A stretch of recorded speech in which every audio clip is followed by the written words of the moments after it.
Thank you, Mr. President. I'm honored that you invited me to be the first foreign leader to visit the White House in your second term.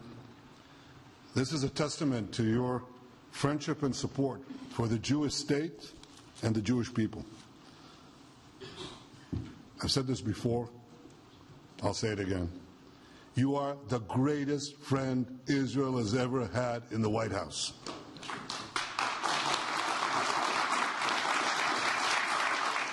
And that's why the people of Israel have such enormous respect for you. In your first term, you recognized Jerusalem as Israel's capital. You moved the American embassy there. You recognized Israel's sovereignty over the Golan Heights.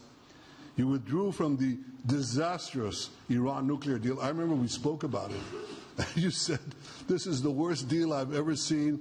I'm elected. I'm walking out of it. That's exactly what you did. And I think it speaks loudly for just common sense, just looking at things and seeing them as they are.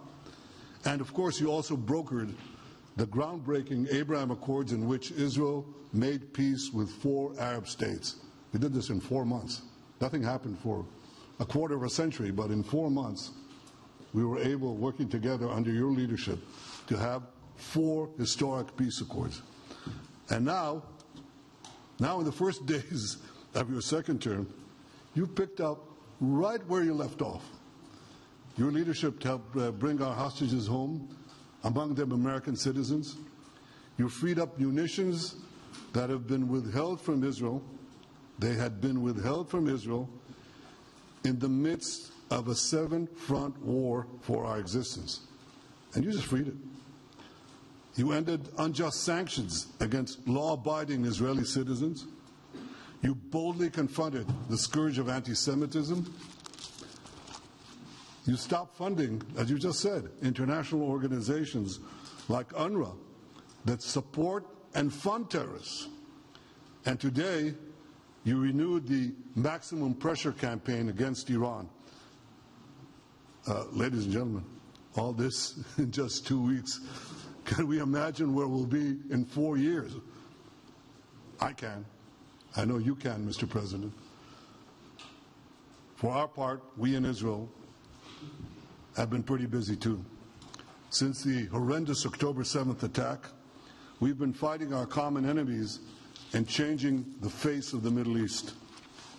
On that infamous day, Hamas monsters savagely murdered 1,200 innocent people, including more than 40 Americans.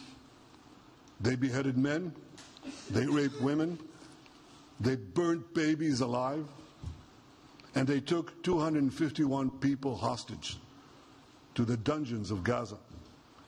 And after this worst attack on Jews since the Holocaust, Iran and its henchmen in the Middle East were absolutely ecstatic. Haniya praised the massacre. Sinwar said that Israel was finished. Nasrallah boasted that Israel was, here's what he said, as feeble as a spider's web. Well, Mr. President, Haniya is gone. Sinwar is gone. Nasrallah is gone. We've devastated Hamas. We decimated Hezbollah. We destroyed Assad's remaining armaments. And we crippled Iran's air defenses. And in doing this, we've defeated some of America's worst enemies.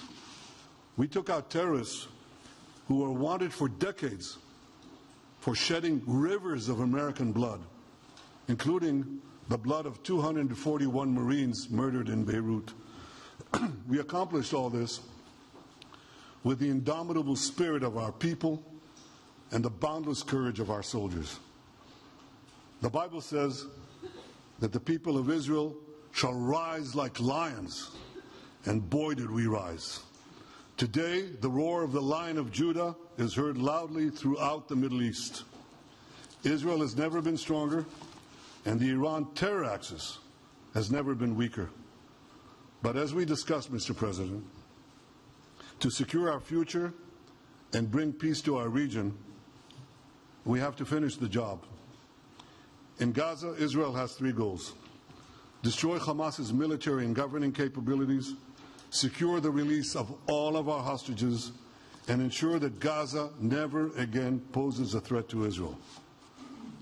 I believe, Mr. President, that your willingness to puncture conventional thinking that has failed time and time and time again, your willingness to think outside the box with fresh ideas will help us achieve all these goals. And I've seen you do this many times. You cut to the chase. You see things others refuse to see. You say things others refuse to say. And after the jaws drop, people scratch their heads and they say, you know, he's right. And this is the kind of thinking that enabled us to bring the Abraham Accords. This is the kind of thinking that will reshape the Middle East and bring peace. We also see eye to eye on Iran. That's the same Iran that tried to kill us both. They tried to kill you, Mr. President. They tried through their proxies to kill me.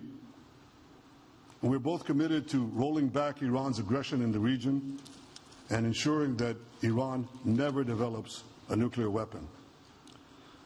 Mr. President, ladies and gentlemen, Israel will end the war by winning the war. Israel's victory will be America's victory. We will not only win the war, working together, we will win the peace. With your leadership, Mr. President, and our partnership, I believe that we will forge a brilliant future for our region and bring our great alliance to even greater heights. Thank you. Thank you very much.